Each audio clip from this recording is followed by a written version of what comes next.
Doctor Indranil Khan BJP নেতা এবং চিকিৎসক তিনি রয়েছেন, তিনি বলছেন শো অফ যাতে না হয়, এই জায়গাগুলো সামলে পুরোটা সিস্টেমেটিক করা, একেবারে আধুনিক প্রযুক্তির সাহায্যে সাধারণ মানুষের উপকারে অতি দ্রুত করা সম্ভব বলে মনে হয় আপনার?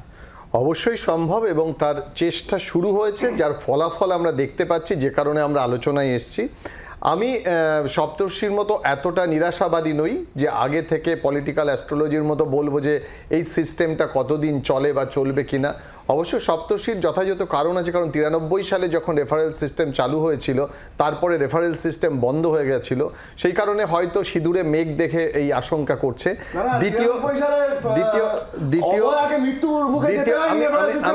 আমি বলছি সপ্তর্ষি আরেকটা কথা আমি বলছি যে সপ্তর্ষি আরো বলেছে যে রেসপন্সের কারণে এই ব্যবস্থা নেওয়া হলো।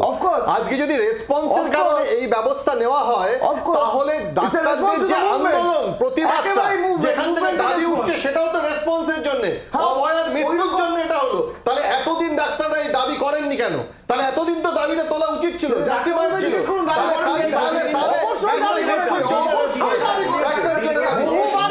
দ্বিতীয় কথা আমি বলবো সজল বাবু একটুখানি আপনার কাছে আসবে, একটু সপ্তর্ষি একটুখানি বিশ্বজিৎ বাবু একটু বলে নিক আসবো, প্লিজ সজল বাবু সপ্তর্ষি একটু বলুন। বিশ্বজিৎ বাবু, যে দীর্ঘদিন ধরে দালাল রাজ নিয়ে যে অভিযোগ উঠছে সিট দেওয়ার ক্ষেত্রে বা বেডের ক্ষেত্রে, সুতরাং এটা মনে রাখতে হবে বেড কারা সুনির্দিষ্ট করেন, কারা শেষ পর্যন্ত কারা ঠিক করেন, কাদের লেখার উপরে নির্ভর করে। সুতরাং তারা এতদিন ধরে প্রতিবাদ করেননি কেন? একটা দালাল চক্র ধরে রিপোর্ট করেননি কেন? আমাকে দেখান তো আজকে কলকাতা শহরে জেলাগুলোতে, কারণ শেষ পর্যন্ত সেখানে এই প্রশ্নটাও তো আসে, তাহলে চেষ্টা করেনি যদি পুরো বিষয়টা সামনে এসে থাকে, এই প্রশ্নও তো আসে বিশ্বজিৎ বাবু। দালাল চক্র রয়েছে, স্বাস্থ্যমন্ত্রী, মুখ্যমন্ত্রী, তার হাতে পুলিশ রয়েছে, সে খুঁজে পায়নি কেন? এক এক করে সপ্তর্ষি একটু আগেই সপ্তর্ষি তোমার কাছে আসবো। সপ্তর্ষি একটুখানি সপ্তর্ষি সজল বাবু একটু আগেই বলেছেন যখন এই আন্দোলন গড়ে উঠেছিল, তারা যখন জুনিয়র চিকিৎসক ছিলেন তখন এই রেফারেল রোগের কথা উঠে এসেছিল। আমি একদম শুরুতেই তোমাকে প্রশ্ন করেছিলাম বাম আমল কি এই জায়গা অ্যাভয়েড করে যেতে পারে? তারা কি তাদের দায়িত্ব এড়িয়ে যেতে পারে? সপ্তর্ষি, বাম আমল কি অ্যাভয়েড করতে পারে, কি অ্যাভয়েড করতে পারে না, that mandate has been delivered by the people. এইরকম স্বাস্থ্যর ক্ষেত্রে দাঁড়িয়ে একটা মুভমেন্ট যে এইরকম ভাবে সারা সমাজকে নাড়া দিয়েছিল, বাম আমলের সময় হয়েছিল? কি করে এটা ইকুয়েট করা যায়?